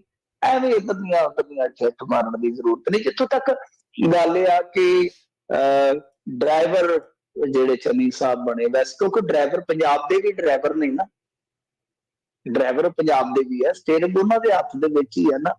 ਪਰ ਉਹ ਤੁਹਾਨੂੰ ਪਤਾ ਕਿਹੜੀ ਚੀਜ਼, ਉਹ ਤੇ ਰੋਡ ਰੂਲਰ ਵੀ ਚਲਾ ਲੈਂਦੇ ਨੇ। ਵੇਖਿਆ ਤੁਸੀਂ ਰੋਡ ਰੂਲਰ ਵੀ ਰੇੜੀ ਫਿਰਦੇ ਸੀ ਇੱਕ ਦਿਨ, ਬਿਲਕੁਲ ਬਿਲਕੁਲ, ਉਹ ਸੜਕ ਦੇ ਉੱਤੇ ਉਹ ਹਰੇਕ ਚੀਜ਼ ਚਲਾ ਲੈਂਦੇ। ਮੈਨੂੰ ਲੱਗਦਾ ਉਹਨਾਂ ਨੇ ਕਿਸ ਤਰ੍ਹਾਂ ਪਾਇਲਟ ਦੀ ਵੀ ਛੁੱਟੀ ਕਰ ਦੇਣੀ, ਹੈਲੀਕਾਪਟਰ ਵੀ ਉਹਨਾਂ ਨੇ ਕਹਿਣਾ ਕਿ ਪਾਸੇ ਹੋ ਜਾ, ਡੰਡਾ ਜਿਹਾ ਹੀ ਮਰੋੜਨਾ, ਮੈਂ ਆਪੇ ਇੱਧਰ ਉੱਧਰ ਨੂੰ ਸਕੂਟਰਾਂ ਨੂੰ ਮੋੜੀ ਜਾਊਂਗਾ ਮੋੜੀ ਜਿੱਧਰ ਜਾਊਂਗਾ। ਜਾਣਾ ਹੋਇਆ। ਯਾਰ ਦੇ ਜਿੱਧਰ ਨੂੰ ਜਾਂਦਾ ਕਿਹੜਾ ਦਾ ਤੇਲ ਮੁੱਕਣਾ ਛੇਤੀ। ਅੱਛਾ, ਹੁਣ ਉਹ ਬੱਸ ਚਲਾਈ ਆ, ਅਰਵਿੰਦ ਕੇਜਰੀਵਾਲ ਕਹਿੰਦਾ ਕਿ ਬੱਸ ਚਲਾਉਂਦਾ ਇਹਨੂੰ ਸਰਕਾਰ ਨਹੀਂ ਚਲਾਉਣੀ ਜੀ, ਸਰਕਾਰ ਅਸੀਂ ਚਲਾ ਕੇ ਵਿਖਾਵਾਂਗੇ। ਉਹ ਕਹਿੰਦਾ ਕਿ ਤੈਨੂੰ ਕੀ ਪਤਾ ਕੇਜਰੀਵਾਲ, ਮੈਂ ਬੱਸ ਵੀ ਚਲਾ ਲੈਣਾ ਤੇ ਗਵਰਨਮੈਂਟ ਵੀ ਚਲਾ ਲੈਣਾ, ਸਾਰੀਆਂ ਚੀਜ਼ਾਂ ਕਰ ਲੈਣਾ। ਉਹ ਤੋਂ ਗਾਣੀ ਆ ਗਈ, ਤੁਹਾਨੂੰ ਪਤਾ ਮੈਂ ਤਾਂ ਮੰਜਾ ਬੁਣ ਲੈਂਦਾ ਜੀ, ਮੇਰੇ ਵਰਗਾ ਮੰਜਾ ਬੁਣ ਕੇ ਦਿਖਾਓ। ਸੋ ਗੱਲ ਇਹ ਆ ਕਿ ਇਹ ਹੁਣ ਮਿਹਣੋ ਮਿਹਣੀ ਹੋ ਰਹੇ ਆ। ਵੈਸੇ ਦੇਖੋ ਗੱਲ ਜਿਹੜੀ ਕਰਨ ਵਾਲੀ ਆ, ਜਿਹੜੀ ਚੀਜ਼ ਇੱਥੇ ਅਣਗੌਲੀ ਕੀਤੀ ਜਾ ਰਹੀ ਆ, ਵੈਸੇ ਤੇ ਜਿੱਦਾਂ ਅਰਵਿੰਦ ਕੇਜਰੀਵਾਲ ਪੜ੍ਹੇ ਲਿਖੇ ਆ, ਮੈਨੂੰ ਲੱਗਦਾ ਕਿ ਉਹ ਨੁਕਤਾ ਚੁੱਕਦੇ, ਪਰ ਇੱਥੇ ਸਾਡੇ ਪੱਤਰਕਾਰ ਵੀ ਤੇ ਸਾਡੇ ਨੇਤਾ ਵੀ ਇੱਕੋ ਜਿਹੇ ਹੀ ਆ। ਜਦੋਂ ਇਹਨੇ ਬੱਸ ਚਲਾਈ ਆ ਚਰਨਜੀਤ ਸਿੰਘ ਚੰਨੀ ਨੇ, ਇਹਦਾ ਮੌਕੇ ਤੇ ਹੈਵੀ ਡਿਊਟੀ ਲਾਇਸੈਂਸ ਵੇਖਿਆ ਜਾਣਾ ਚਾਹੀਦਾ ਸੀ। ਤੁਹਾਡੇ ਤੁਸੀਂ ਇੱਧਰ ਟਰੱਕ ਚਲਾਉਂਦੇ ਹੋ ਤੇ ਤੁਸੀਂ ਟਰੱਕ ਤੇ ਐਵੇਂ ਛਾਲ ਮਾਰ ਕੇ ਚੜ ਜਾਂਦੇ ਹੋ, ਤੇ ਪਾਸੇ ਹੋ ਜਾ, ਕੋਈ ਗੱਲ ਨਹੀਂ, ਅਸੀਂ ਲੈ ਜਾਾਂਗੇ, ਕੈਨੇਡਾ ਦਾ ਫੇਰਾ ਲਾ ਆਵਾਂਗੇ। ਇਸ ਤਰ੍ਹਾਂ ਹੁੰਦਾ ਨਹੀਂ। ਇਹ ਜਿਹੜੀਆਂ ਹੈਵੀ ਮਸ਼ੀਨਰੀਆਂ ਚਲਾਉਣੀਆਂ, ਇਹਨਾਂ ਦੇ ਵਾਸਤੇ ਹੈਵੀ ਲਾਇਸੈਂਸ ਚਾਹੀਦਾ। ਕੀ ਹੈਗਾ ਇਹਦੇ ਕੋਲ? ਕਿਸੇ ਬੰਦੇ ਨੇ ਸਵਾਲ ਨਹੀਂ ਕੀਤਾ, ਕਿਸੇ ਬੰਦੇ ਨੇ ਇਹ ਕਿੰਤੂ ਪਰੰਤੂ ਨਹੀਂ ਕੀਤਾ ਕਿ ਬੱਸ ਦਾ ਕੰਮ ਆ, ਆਲੇ ਦੁਆਲੇ ਭੀੜ ਆ, ਤੂੰ ਗੇਰ ਮਾਰ ਕੇ ਤੁਰ ਪਿਆ। ਇਹ ਤੇ ਹੈ ਨਹੀਂ ਕਿ ਪਿੰਡ ਵਾਲੀ ਮਿੰਨੀ ਬੱਸ ਆ ਔਰ ਤੂੰ ਪਿੰਡ ਦੇ ਵਿੱਚੋਂ ਕੋਈ ਸਖਾਂਦਰੂ ਜਾਂ ਮਛਟੰਡਾ ਆ ਕਿ ਕੋਈ ਗੱਲ ਨਹੀਂ, ਵਿਸਲ ਮਾਰੀਆਂ ਚਾਰ ਉੱਤੇ ਤੇ ਫਿਰ ਮੁੜ ਕੇ 5ਵੇਂ ਦਿਨ ਸਟੇਰਿੰਗ ਤੇ ਬਹਿ ਗਿਆ। ਗੱਲ ਤੇ ਇਹ ਕਿ ਗੱਲ ਜੇ ਮਿਹਣੋ ਮਿਹਣੀ ਹੋਣਾ, ਕਿਸੇ ਨੁਕਤੇ ਤੇ ਹੋਣਾ ਚਾਹੀਦਾ। ਮੈਨੂੰ ਬੱਸ ਚਲਾਉਣੀ ਆਉਂਦੀ, ਮੈਂ ਗਵਰਨਮੈਂਟ ਵੀ ਚਲਾਉਣਾ। ਉਹ ਕਹਿੰਦਾ ਇਹਨੂੰ ਇਕੱਲੀ ਬੱਸ ਹੀ ਚਲਾਉਣੀ ਆਉਂਦੀ, ਇਹਨੂੰ ਗਵਰਨਮੈਂਟ ਨਹੀਂ ਚਲਾਉਣੀ ਆਉਂਦੀ। ਕਿਹੜੀਆਂ ਗੱਲਾਂ ਨੇ, ਕਿਹੜੀਆਂ ਗੱਲਾਂ ਨੇ, ਸਮਝ ਤੋਂ ਪਰੇ ਆ। ਪਰ ਮੈਨੂੰ ਲੱਗਦਾ ਕਿ ਸੀਐਮ ਚੰਨੀ ਸਾਹਿਬ ਹੈ ਨਾ, ਜਿਹੜੇ ਝੱਲ ਖਿਲਾਰਨ ਦੇ ਵਿੱਚ ਉਹ ਵੀ ਕੋਈ ਕਸਰ ਨਹੀਂ ਛੱਡਦੇ। ਕੀ ਲੋੜ ਆ ਬੱਸਾਂ ਨੂੰ ਤੁਸੀਂ ਰਵਾਨਾ ਕਰਨਾ, ਹਰੀ ਝੰਡੀ ਦੇ ਦਿਓ। ਪਰ ਜਿਵੇਂ ਮੈਂ ਤੁਹਾਨੂੰ ਦੱਸਿਆ ਕਿ ਅੱਜ ਕੱਲ ਨਰਿੰਦਰ ਮੋਦੀ ਵਾਂਗੂ ਸਾਡੇ ਲੀਡਰ ਨਹੀਂ, ਜੇ ਤੁਸੀਂ ਹੋਰ ਸਟੇਟਾਂ ਦੇ ਲੀਡਰ ਵੀ ਦੇਖੋਗੇ, ਇਹਨਾਂ ਦੇ ਵੀ ਪੈਰਾਂ 'ਚ ਭਾਂਬੜ ਮੱਚਿਆ ਰਹਿੰਦਾ ਕਿ ਕਿਸੇ ਤਰੀਕੇ ਦੇ ਨਾਲ ਅਸੀਂ ਸੁਰੱਖਿਆ 'ਚ ਰਹੀਏ। ਕਿਉਂਕਿ ਅੱਜ ਕੱਲ ਇਹਨਾਂ ਦੀਆਂ ਆਪਣੀਆਂ ਆਈਟੀ ਟੀਮਾਂ ਨੇ ਵੱਡੇ ਵੱਡੇ ਕੈਮਰੇ ਲੈ ਕੇ ਨਾਲ ਨਾਲ ਹੀ ਘੁੰਮਦੀਆਂ ਫਿਰਦੀਆਂ ਕਿ ਕਿੱਥੇ ਨੇਤਾ ਕਿਸੇ ਦੇ ਗੱਲ ਲੱਗੇ ਤੇ ਕਿੱਥੇ ਨਾਲ ਦੀ ਨਾਲ ਅਸੀਂ ਜਾਈਏ ਕਿ ਚਲੋ ਵੀ ਲਾਈਵ ਹੋ ਰਹੇ ਨੇ ਨੇਤਾ ਜੀ। ਜੀ ਬਿਲਕੁਲ, ਲੱਗ ਤਾਂ ਵੈਸੇ ਮਿੰਟੂ ਜੀ ਏਦਾਂ ਹੀ ਰਿਹਾ ਆ ਵੀ ਚੰਨੀ ਸਾਹਿਬ ਹੁਣਾਂ ਨੇ ਆਪਣੇ ਜਿੰਨੇ ਸ਼ੌਂਕ ਸੀਗੇ ਉਹ ਸਾਰੀਆਂ ਚੀਜ਼ਾਂ ਚਲਾ ਚਲਾ ਕੇ, ਖੇਡ ਖੂਡ ਕੇ ਸਭ ਕੁਝ ਜਿਹੜਾ ਉਹ ਦੇਖੀ ਜਾ ਰਹੇ ਆ, ਸ਼ੌਂਕ ਪੂਰੇ ਕਰ ਰਹੇ ਆ। ਹੁਣ ਦੇਖੋ ਇਹਨਾਂ ਦੇ ਕਿਤੇ ਐਲਾਨ। ਸਹੀ ਹੈ ਜੀ। ਸਾਡੇ ਪਿੰਡ ਦਾ ਇੱਕ ਮਿਸਤਰੀ ਸੀਗਾ, ਸਾਡੇ ਪਿੰਡ ਉਹ ਮਿਸਤਰੀ ਸੀਗਾ ਤੇ ਸਾਡੇ ਇੱਥੇ ਹੁਣ ਬਾਪੂ ਜੀਤ ਸਿੰਘ ਹੁੰਦਾ ਸੀ, ਉਹ ਤੇ ਚੱਲ ਵਸਿਆ, ਬੜੇ ਲੰਮੇ ਸਮੇਂ ਦੀ ਗੱਲ ਆ। ਨਵਾਂ ਮਿਸਤਰੀ ਸੀਗਾ, ਉਹਨੇ ਆਖਿਆ ਆ ਜਾ, ਮੈਂ ਨਾ ਤੈਨੂੰ ਕੰਮ ਦੇਣਾ ਥੋੜਾ ਜਿਹਾ, ਵੱਲ ਸਿੱਖਿਆ ਸੀ। ਤੇ ਉਹਨੇ ਆਖਿਆ ਖੁਰਲੀ ਬਣਾ ਦੇ। ਜੋ ਮਿਸਤਰੀ ਲੱਗਾ, ਹਫ਼ਤਾ ਬੀਤ ਗਿਆ, ਹਫ਼ਤੇ ਬਾਅਦ ਕਹਿੰਦਾ ਲਿਆ ਬਾਪੂ ਜੀ ਮੈਨੂੰ ਹਿਸਾਬ ਕਿਤਾਬ ਕਰਕੇ ਤੇ ਦੇ ਦੇ ਕੁਛ। ਉਹਨੇ ਆਖਿਆ ਕਾਹਦਾ ਹਿਸਾਬ? ਤੂੰ ਵੱਲ ਸਿੱਖ ਲਿਆ, ਤੂੰ ਵੱਲ ਸਿੱਖ ਲਿਆ, ਸਾਡੀਆਂ ਇੱਟਾਂ ਗਈਆਂ, ਬਸ ਠੀਕ ਠਾਕ ਆ। ਮਤਲਬ ਕਹਾਣੀ ਇਹ ਆ ਕਿ ਭਾਈ ਇਹਨਾਂ ਨੇ ਘੱਟੋ ਘੱਟ ਵੱਲ ਸਿੱਖ ਲਿਆ। ਪੰਜਾਬ ਦਾ ਕੀ ਹੈ, ਪੰਜਾਬ ਤੇ ਤੁਰਿਆ ਹੀ ਜਾਂਦਾ ਬਸ। ਜੀ ਜੀ ਜੀ। ਮਜੀਠੀਆ ਵੱਲੋਂ ਦਾਇਰ ਅਗਾਊਂ ਜ਼ਮਾਨਤ ਪਟੀਸ਼ਨ ਦੀ ਸੁਣਵਾਈ 5 ਜਨਵਰੀ ਨੂੰ ਹੋਵੇਗੀ। ਜੱਜ ਨੂੰ ਲੈ ਕੇ ਵੀ ਕਈ ਤਰੀਕੇ ਦੀਆਂ ਕਨਸੋਹਾਂ ਜੀਆਂ ਚੱਲਦੀਆਂ ਨੇ, ਕੌਣ ਨੇ ਜੀ ਉਹ? ਨਹੀਂ ਦੇਖੋ, ਉਹ ਲੀਜ਼ਾ ਗਿੱਲ ਜੀ ਹੈ ਮੇਰੇ ਖਿਆਲ ਦੇ ਨਾਲ, ਔਰ ਉਹਨਾਂ ਦੇ ਪਿਤਾ ਗੁਰਦੁਆਰਾ ਜੁਡੀਸ਼ਲ ਕਮਿਸ਼ਨ ਦੇ ਮੁਖੀ ਰਹੇ ਨੇ। ਦੇਖੋ ਏਦਾਂ ਕਿੰਤੂ ਪਰੰਤੂ ਪਤਾ ਕੀ ਹੈ, ਸੋਸ਼ਲ ਮੀਡੀਆ ਤੇ ਅਕਸਰ ਹੁੰਦੇ ਰਹਿੰਦੇ ਨੇ। ਹੁਣ ਕੋਈ ਨਾ ਕੋਈ ਜਾਂ ਤਾਂ ਜੱਜ ਕਿਸੇ ਦਲ ਦੇ ਨਾਲ ਖੁਦ ਜੁੜਿਆ ਹੋਵੇ, ਇਹ ਤੇ ਆਪਾਂ ਕਹਿ ਸਕਦੇ ਹਾਂ, ਜਾਂ ਜੱਜ ਵਕਾਲਤ ਦੇ ਸਮੇਂ ਉਹਨਾਂ ਦਾ ਕੇਸ ਝਗੜਦਾ ਰਿਹਾ ਹੋਵੇ, ਉਹ ਫਿਰ ਜੱਜ ਆਪਣੇ ਆਪ ਹੀ ਲੈਦਾ ਹੋ ਜਾਂਦਾ। ਐਸਾ ਕੋਈ ਕੰਸਰਨ ਜਦੋਂ ਹੈ ਹੀ ਨਹੀਂ ਹੈ ਤਾਂ ਮੇਰੇ ਖਿਆਲ ਦੇ ਨਾਲ ਬੇਲੋੜ ਹੁੰਦਾ। ਇਹ ਤਾਂ ਕੋਈ ਨਾ ਕੋਈ ਕਿਸੇ ਦਾ ਜਿਹੜਾ, ਜਿੱਦਾਂ ਹੁਣ ਔਲਾਦ ਗਾਂ ਜੱਜ ਬਣਦੀ ਹੈ, ਉਹਨਾਂ ਦਾ ਬਾਪ ਕੀ ਪਤਾ ਕਿਸ ਤਰ੍ਹਾਂ ਕਿਹੜੇ ਕਿਹੜੇ ਟ੍ਰਿਬਿਊਨਲ ਚ ਰਿਹਾ ਵਾ। ਆ ਹੁਣ ਜਿਵੇਂ ਸਾਰੋਂ ਸਾਹਿਬ ਆ, ਉਹ ਇੱਥੇ ਆਪਣੇ ਗੁਰਦੁਆਰਾ ਚੋਣ ਕਮਿਸ਼ਨ ਦੇ ਵਿੱਚ ਨੇ, ਉਹ ਤੇ ਕੱਲ ਨੂੰ ਉਹਨਾਂ ਦਾ ਕੋਈ ਪੋਤਰਾ ਸਰਵਿਸ ਦੇ ਵਿੱਚ ਆ ਜਾਵੇ, ਆਹ ਗੱਲਾਂ ਆਪਾਂ ਕਰਾਂਗੇ। ਅੱਜ ਆਪਾਂ ਸਾਰੋਂ ਸਾਹਿਬ ਨੂੰ ਕਹਿੰਦੇ ਕਿ ਉਹ ਬਹੁਤ ਅੱਛੇ ਵਿਅਕਤੀ ਨੇ ਯਾਰ, ਜਿਹੜੇ ਬਿਨਾਂ ਤਨਖਾਹ ਤੋਂ ਬੈਠੇ ਵਿਚਾਰੇ 6 ਮਹੀਨੇ ਹੋ ਗਏ, ਤਨਖਾਹ ਵੀ ਨਹੀਂ ਦਿੱਤੀ, ਕੰਮ ਕਰ ਰਹੇ ਨੇ, ਕੋਈ ਸਟਾਫ ਹੀ ਨਹੀਂ ਦਿੱਤਾ। ਪਰ ਜੇ ਜੋੜਨਾ ਹੋਵੇ ਤੇ ਅਗਲੀ ਪੀੜ੍ਹੀ ਦੇ ਨਾਲ ਆਪਾਂ ਜੋੜ ਸਕਦੇ ਹਾਂ ਬਈ। ਤਾਂ ਸਾਰੇ ਚਲੋ ਆਪੋ ਆਪਣੇ ਖਿਆਲਾਤ ਨੇ, ਠੀਕ ਹੈ। ਤੇ ਦੂਜੀ ਗੱਲ ਇਹ ਆ ਕਿ ਜੇ ਐਸਾ ਕੁਝ ਹੁੰਦਾ ਤਾਂ ਤੁਸੀਂ ਇਹ ਦੇਖੋ ਕਿ ਪੀ ਚਿਦੰਬਰਮ ਸਰਕਾਰ ਵੱਲੋਂ ਪੇਸ਼ ਨਾ ਹੁੰਦਾ, ਔਰ ਜੇ ਐਸਾ ਕੁਝ ਹੁੰਦਾ ਤੇ ਪੀ ਚਿਦੰਬਰਮ ਜਾਂ ਪੰਜਾਬ ਸਰਕਾਰ ਉਸੇ ਵੇਲੇ ਇਤਰਾਜ਼ ਲਾ ਦਿੰਦੀ। ਮਤਲਬ ਕਿ ਜੇ ਵੈਲਿਡ ਇਤਰਾਜ਼ ਬਣਦਾ ਹੁੰਦਾ ਨਾ, ਫਿਰ ਇਤਰਾਜ਼ ਲਾਇਆ ਜਾ ਸਕਦਾ ਸੀ, ਔਰ ਜੇ ਲਾ ਵੀ ਦਿੱਤਾ ਜਾਂਦਾ। ਬਹੁਤ ਸਾਰੇ ਮਾਮਲੇ ਇਸ ਤਰ੍ਹਾਂ ਦੇ ਹੈਗੇ ਆ ਜਿਹਦੇ ਚ ਆਪਾਂ ਦੇਖਦੇ ਆ ਕਿ ਤੁਹਾਨੂੰ ਯਾਦ ਹੋਣਾ ਰਣਜੀਤ ਸਿੰਘ ਮਰਡਰ ਮਾਮਲੇ ਦੇ ਵਿੱਚ ਇੱਕ ਵਾਰੀ ਐਨ ਕੰਢੇ ਤੇ ਆਇਆ ਸੀਬੀਆਈ ਦਾ ਫੈਸਲਾ, ਰੋਕ ਦਿੱਤਾ ਗਿਆ ਸੀਗਾ ਕਿਉਂਕਿ ਰਣਜੀਤ ਸਿੰਘ ਦਾ ਸਪੁੱਤਰ ਕੋਰਟ 'ਚ ਚਲੇ ਗਿਆ ਸੀਗਾ। ਉਹਨੇ ਕਿਹਾ ਸੀਗਾ ਕਿ ਜੱਜ ਤੇ ਜਿਹੜਾ ਸਰਕਾਰੀ ਵਕੀਲ ਆ, ਮੈਨੂੰ ਇਹਨਾਂ ਦੀ ਨੀਅਤ ਤੇ ਸ਼ੱਕ ਆ। ਕੁਛ ਇਸ ਤਰ੍ਹਾਂ ਦਾ ਮਾਮਲਾ ਬਣਿਆ ਸੀਗਾ ਤੇ ਫਿਰ ਬਾਅਦ ਦੇ ਵਿੱਚ ਕਾਫੀ ਲੰਮੀ ਚੌੜੀ ਬਹਿਸ ਹੋਈ ਸੀ ਉਸ ਮੁਤਲਕ, ਤੇ ਫਿਰ ਗਾਂ ਜਾ ਕੇ ਫੈਸਲਾ ਆਇਆ ਸੀ ਜਿਹਦੇ ਵਿੱਚ ਡੇਰਾ ਮੁਖੀ ਵੱਜ ਜਾਂਦਾ ਹੈ। ਖੈਰ ਇਸ ਤਰ੍ਹਾਂ ਹੁੰਦੇ ਇਤਰਾਜ਼ ਤੁਸੀਂ ਲਾ ਸਕਦੇ ਹੋ ਜੇ ਤੁਹਾਨੂੰ ਲੱਗਦਾ ਵੀ ਹੈ, ਇਤਰਾਜ਼ ਪਾਰਟੀ ਜਿਹੜੀ ਹੈ ਉਹ ਲਾ ਸਕਦੀ ਹੈ। ਮੇਰੇ ਖਿਆਲ ਦੇ ਨਾਲ ਜੇ ਐਸਾ ਹੁੰਦਾ ਤਾਂ ਪੰਜਾਬ ਸਰਕਾਰ ਲਈ, ਕਿਉਂਕਿ ਤੁਹਾਨੂੰ ਪਤਾ ਹੈ ਜੀਣ ਮਰਨ ਦਾ ਸਵਾਲ ਬਣਿਆ ਪਿਆ, ਬਹੁਤ ਵੱਡਾ ਸਵਾਲ ਬਣਿਆ ਪਿਆ। ਜੇ ਅਜਿਹਾ ਕੋਈ ਵੀ 1% ਵੀ ਹੁੰਦਾ ਤਾਂ ਇਹਨਾਂ ਨੇ ਪੀ ਚਿਦੰਬਰਮ ਵਰਗਾ ਵਕੀਲ ਖੜਾ ਕਰਕੇ ਇਹ ਸਾਰਾ ਕੁਛ ਜਿਹੜਾ ਕਰ ਦੇਣਾ ਸੀ। ਖੈਰ ਚਲੋ ਜੋ ਵੀ ਖਿਆਲਾਤ ਨੇ ਸਾਰਿਆਂ ਦੀ ਕਦਰ ਕਰਨੀ ਚਾਹੀਦੀ। ਇਸ ਤਰ੍ਹਾਂ ਦੇ ਵਿਚਾਰ ਆਉਂਦੇ ਆ ਤੇ ਚਲੋ ਆਪਾਂ ਵੀ ਇਹਦੇ ਵਿੱਚੋਂ ਇਹ ਚਰਚਾ ਕੱਢ ਲਈ ਹੈ ਨਾ। ਸੋ ਦੂਜੀ ਗੱਲ ਜਿਹੜੀ ਹੈ ਕਿ ਦੇਖੋ ਇਹ ਸਾਫ਼ ਸੀ, ਮੈਂ ਪਹਿਲੇ ਦਿਨ ਹੀ ਦੱਸ ਦਿੱਤਾ ਸੀਗਾ, ਉਸ ਦਿਨ ਤੁਸੀਂ ਆਫ ਸੀਗੇ, ਪੰਜਾਬ ਆਏ ਹੋਏ ਸੀਗੇ, ਜਿਸ ਦਿਨ ਜ਼ਮਾਨਤ ਇਹਨਾਂ ਦੀ ਇੱਥੋਂ ਰਿਜੈਕਟ ਹੋਈ ਆ। ਮੈਂ ਇਹੀ ਗੱਲ ਆਖੀ ਸੀ, ਮੈਂ ਕਿਹਾ ਵੀ ਇਹ ਤੇ ਇੱਕ ਫਾਰਮੈਲਿਟੀ ਹੈ, ਇਹਨਾਂ ਨੂੰ ਜਾਣਾ ਹਾਈ ਕੋਰਟ ਪੈਣਾ। ਹਾਈ ਕੋਰਟ 'ਚ ਵੀ ਹੋ ਸਕਦਾ ਸੁਣਵਾਈ ਨਾ ਹੋਵੇ, ਸੁਪਰੀਮ ਕੋਰਟ 'ਚ ਜਾ ਕੇ ਮਾਮਲਾ ਕਿਸੇ ਪਾਸੇ ਲੱਗੇਗਾ, ਨਿਬੰਨੇ ਲੱਗੇਗਾ। ਪਰ ਇਹਦੇ 'ਚ ਹੁਣ ਦਿਲਚਸਪ ਚੀਜ਼ ਇਹ ਆ ਕਿ ਚਲੋ ਸੁਣਵਾਈ ਤੇ 5 ਜਨਵਰੀ ਨੇ ਟਲ ਗਈ, ਉਦੋਂ ਤੱਕ ਚੋਣ ਜ਼ਾਬਤਾ ਲੱਗ ਜਾਏਗਾ। ਹੁਣ ਰੇਸ ਬੜੀ ਤੇਜ਼ ਲੱਗੇਗੀ, ਗਜ਼ਬ ਦੀ ਲੱਗੇਗੀ। ਕਿਉਂ? ਕਿਉਂਕਿ ਮਜੀਠੀਆ ਜਾਣਦਾ ਹੈ ਕਿ ਹਫ਼ਤਾ ਇੱਕ ਹੈ। ਜੇ ਮੈਂ ਹੱਥ ਨਾ ਆਇਆ ਤਾਂ ਫਿਰ ਬਹੁਤ ਹੱਦ ਤੱਕ ਮਸਲਾ ਹੱਲ ਹੋ ਜਾਊ। ਤੇ ਜੇ ਮਜੀਠੀਆ ਇਹ ਗੱਲ ਜਾਣਦਾ ਵੀ ਹੈ ਕਿ ਜੇ ਹੱਥ ਆ ਗਿਆ ਤੇ ਫਿਰ 3 ਮਹੀਨੇ ਉਹਦੀ ਬ੍ਰੇਕ ਜੇਲ੍ਹ ਦੇ ਵਿੱਚ ਪੱਕੀ ਹੈ। ਉਹਦਾ ਕਾਰਨ ਇਹ ਹੈ ਕਿ ਜਦੋਂ ਹਿਰਾਸਤ ਦੇ ਵਿੱਚ ਚਲੇ ਜਾਂਦੇ ਹੋ ਤੁਸੀਂ, ਜੁਡੀਸ਼ੀਅਲ ਹਿਰਾਸਤ ਦੇ ਵਿੱਚ ਚਲੇ ਜਾਂਦੇ ਹੋ, ਤਦ ਫਿਰ ਚਾਰਜਸ਼ੀਟ ਵਾਸਤੇ ਇੱਕ ਸਮਾਂ ਤੈਅ ਹੁੰਦਾ ਹੈ ਇਹੋ ਜਿਹੇ ਕੇਸਾਂ 'ਚ। ਤੇ NDPS ਦਾ ਚਲਾਨ ਜਿਹੜਾ ਆ ਉਹ, ਜਿੰਨੀ ਕੋਈ ਮੈਨੂੰ ਜਾਣਕਾਰੀ ਆ, ਉਹ 3 ਮਹੀਨਿਆਂ ਬਾਅਦ, 3 ਮਹੀਨਿਆਂ ਤੱਕ ਦਾ ਟਾਈਮ ਹੁੰਦਾ ਪੁਲਿਸ ਕੋਲ। ਤਾਂ ਪੰਜਾਬ ਪੁਲਿਸ ਘੱਟੋ ਘੱਟ 3 ਮਹੀਨੇ, ਕਿਉਂਕਿ ਉਧਰੋਂ ਇਲੈਕਸ਼ਨ ਦਾ ਟਾਈਮ ਹੋਏਗਾ, 3 ਮਹੀਨਿਆਂ ਤੋਂ ਪਹਿਲਾਂ ਚਲਾਨ ਪੇਸ਼ ਨਹੀਂ ਕਰੇਗੀ। 2 ਤਾਂ ਮੰਨ ਕੇ ਚਲੋ, ਉਹ ਤਾਂ ਵੱਟ ਤੇ ਪਏ ਆ, ਉਹ 2 ਮਹੀਨੇ ਤਕਰੀਬਨ ਕਹਿ ਲਓ ਕਿ ਫਿਰ ਮਜੀਠੀਏ ਦੇ ਜੇਲ੍ਹ 'ਚ ਵੀ ਬੱਚਾ ਸਕਦੇ ਆ।